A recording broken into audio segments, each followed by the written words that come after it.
super helpful.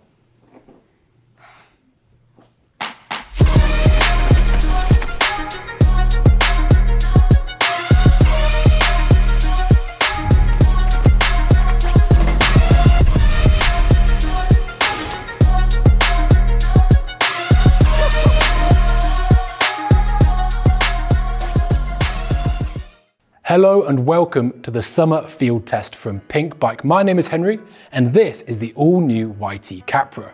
Now the Capra is a very important bike to YT and quite possibly to a lot of you. How does this bike stack up against its cohort of contemporaries in 2021? Well, we've come to some peaks in British Columbia to find out. This is the third version of the Capra. Now some things have remained the same, while some things have changed. Most notably, those of you who have the evolutionary quirk of needing hydration to survive are now catered to with a water bottle. But there's also a whole host of other geometry changes. YT has embraced the idea of a mixed wheel platform, but not in all versions. So there is the MX version, which is the denoted shred bike, and this, the 29-inch version, which is their fast bike. But once we put these inverted commas firmly back in their holsters, what does that actually mean? And does it really materialize in the real world? So this Capra here, in its slack setting, uses a 64.2 degree head angle, combined with a 77.6 degree seat tube angle. It also offers a pretty measly 0.3 degree adjustment via a flip chip. The reach for this size large is 467 millimeters. Now, when it comes to the sizing of our bikes, there is of course no right and wrong or hard and fast way that we do size them. However, when you look at the sizing chart, it could be somewhat confusing to the uninitiated, as this size large does come quite a bit smaller compared to other brands. You see, if you're going to stick with the standard small, medium, large t-shirt sizing of bikes, then that's great and there's nothing wrong with it. However, I would suggest it would be more helpful to stick within the accepted ranges. This size large, by my reckoning, is more of a Harry Potter medium and 3/4 and is going to be really suited to those Tinder 6-footers out there who actually come in about 5'10". The suspension system on the Capra delivers 165mm of rear travel and uses YT's V4L system, which is essentially a 4-bar. The new 29 platform has less progression, which should make it easier to make the most of its travel without running into any harshness in the mid or end stroke. The bike uses a Burley Fox 38 fork at 170mm of travel, which uses a Grip 2 damper. It also uses a similarly hard-hitting Fox X2 rear shock to ensure that both wheels should be tracking well. But that's enough about the tech of the bike. We're here in sunny Sunpeaks, and we've got lift access trails that offer everything from full bore bike park to nitty-gritty tech. So let's find out, how does the YT stack up?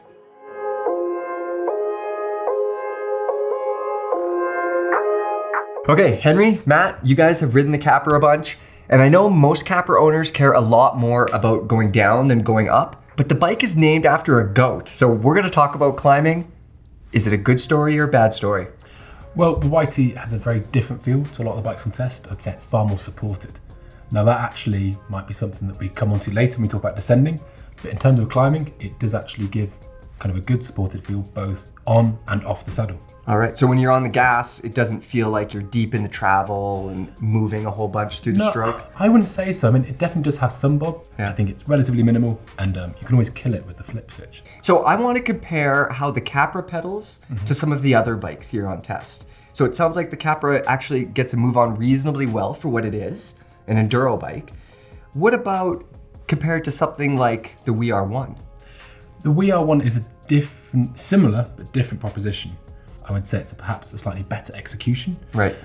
Compared to something like the Transition Spire or that Norco range, the Capra is a far better climber. It doesn't rely on that cheetah switch. Matt, I want to talk about position on the bike with you. The YT Capra, the geometry on that, it's definitely shorter. This is a YT large. Yeah. You're 5'10". How does that reach feel for you? Yeah, you know, it feels like a nice length, comfortable cockpit. I can move around if I need to find more traction, either on the front wheel, if it's a tight corner, or if it's quite a steep little pitch, I can move to the back of the seat. And then I can also slam the saddle for the descents, like it's not in the way.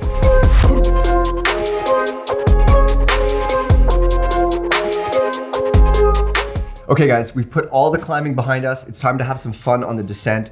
But first, Henry, you talked a lot about the bike's efficiency on the climbs and maybe not needing to use that pedal assist switch. And when I hear that, part of me thinks, well, it must not be all that forgiving on the descents, the bike's rear suspension. Is that the story? It felt somewhat harsh. I experimented both in terms of going to the upper reaches of the recommended sag, Which is actually 30%. okay. So I was running 30%. I actually ended up dialing all the compression to leave it fully open. It didn't feel like it ever really got it in one in terms of how it tracked to the terrain. Okay, so I'm gonna throw a wrench into what you're saying here. I know what's coming. I tried to preface it and get my way out of it with personal taste. Right, Matt. Yep. Time testing, the YT. You would agree also that the suspension is maybe not the most active of the bunch. For sure. What was the fastest bike in timed downhill testing? The Capra was the fastest bike. Yeah, there's no arguing there. Why do you think that is? What's going on? Well, I think I could move around the bike a little bit easier over terrain, and then also get it to tip into corners with maybe a touch shorter wheelbase. It's also really light, so that makes it super efficient, even on the downhills. It was pretty fatiguing. That small bump did add up, and I think on a longer track, a bike like the Norco would probably take over. Yeah, just a bit more forgiving for sure. Yeah. Okay, question for you then. Does that kind of less active suspension give the bike a more active, playful feel? Does it add to the bike's nimbility? I think it's really only the beginning part of the stroke where it's compromised and you feel that little bit of harshness. So yeah, little stutter bumps and such. But once you get deep in the travel, like you want to pop off the side of a trail onto like a deeper landing or something, all that support is there and really good bottom out control. Yeah. So I think if you can kind of overcome that lack of small bump, it has everything else. On the tighter stuff, the Capra does, for me, it performs really well. It can generate speed out of turns in a way that some of the perhaps softer bikes couldn't. Right. At least in more compliant, you could say, I suppose. And also it does have, I've got to say, quite a nice fore and aft balance. It's not an unwieldy bike. It has a nice kind of gradual grip feeling to it. All right, guys, let's wrap up the descending portion. And that means that I need hard answers from you. If you're gonna race in EWS tomorrow, what bike are you gonna choose? Is it gonna be the Capra? I think the most versatile bike, thanks to its weight, it climbs really well, great balance, would be the transition. It's a long bike, but it's not unwieldy, and it really would surprise many. Tell me where you would ride the Capra where it best suits. Well, it's a pretty light bike. Like I said, it has a short chainstay. It fit me really well, and it has a really progressive shock rate. So yeah, if I was gonna go to a bike park for a weekend, but maybe I live somewhere that was a bit flatter, it's really gonna come alive in the flat terrain, but then, for jumping and hucking, it's still gonna have good support there. We come back to that well-rounded phrase that Henry doesn't really like all that it's much. hard to get away from it, right? Yeah.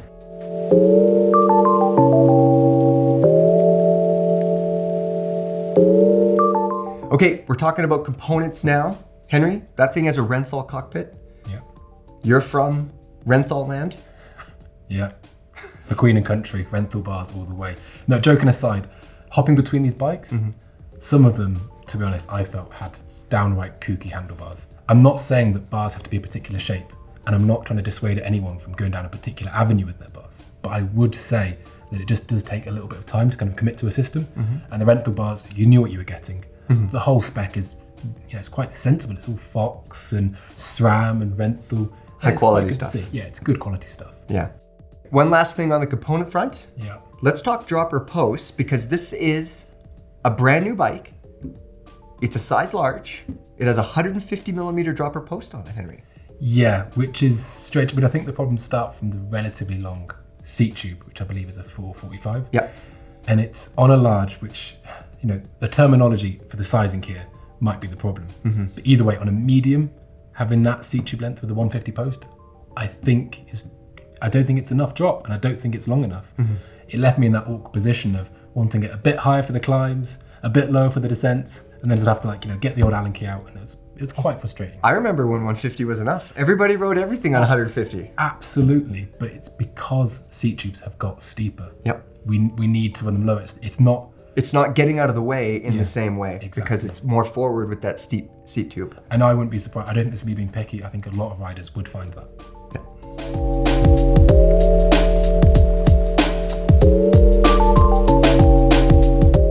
Next up, we're gonna talk value and pricing. We got the Capra 4, so there must be 4 Capra models? Well, hold right? your horses there, because you'd think so. For some reason, they started at the Capra 3, and it goes to the Capra 4. To me, as an Englishman, it sounds like the same kind of logic that gets you the Fahrenheit system. It's just absolutely mad. All right. It's just picking numbers out of thin air. But what the Capra 4 does get you is actually a really well-rounded spec. 6,000 US, you get top-of-the-line Fox factory, top-of-the-line SRAM. It does include the carbon cranks as well. That might be a cup of tea, it might not. But as spec sheets go, it's pretty solid. Okay, so the other model is the Capra 3. Matt, tell me about that bike. Right. Yeah, for $4,500 US, you get a regular GX drivetrain, Kodar brakes, non-Kashima Fox. Unrideable. Yeah, definitely not. Especially the frame. It's a little bit heavier with just a regular high modulus carbon. Oh, so that's the slightly heavier frame, 300 grams heavier, they're saying. All right, Henry, so there's $1,500 between those two bikes. Yeah. That gets you a fork with a super slippery gold coating, better brakes, some carbon cranks. It also apparently saves 300-ish grams on the frame. What are you doing? Are you gonna spend that extra $1,500? I mean, I don't know, man.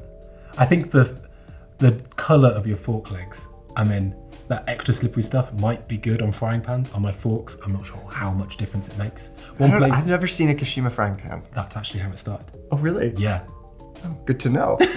But, I think that one place I actually really do enjoy the higher end stuff is actually the brakes. The Kodar RSCs are a big upgrade on the Kodars.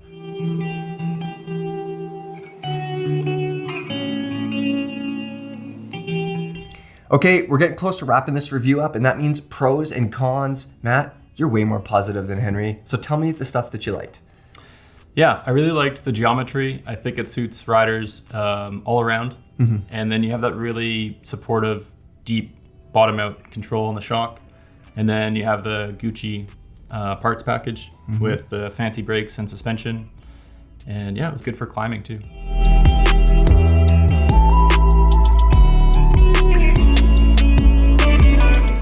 Henry. I feel like it's parents' evening. Whew, whew. Let's hear the things that you didn't like. I think I completely agree with Matt. The middle of the road geometry, I think, could be seen as a really good thing, but I think for some people it will put them off. I think it's a bit of both. Middle of the road geometry can be like, oh, thank God it's not too extreme. Yeah. But I think there'll be some riders that struggle to get on board with it, if I'm honest with you. Yeah. The seat tube problem for me, these long legs of mine always get me into trouble. That saddle just couldn't get high enough with that standard drop. Right. And yeah, again, personal thing, I thought the suspension was just a bit too harsh for an enduro bike that you're going to rag all day and you want to ride over really rough chunder.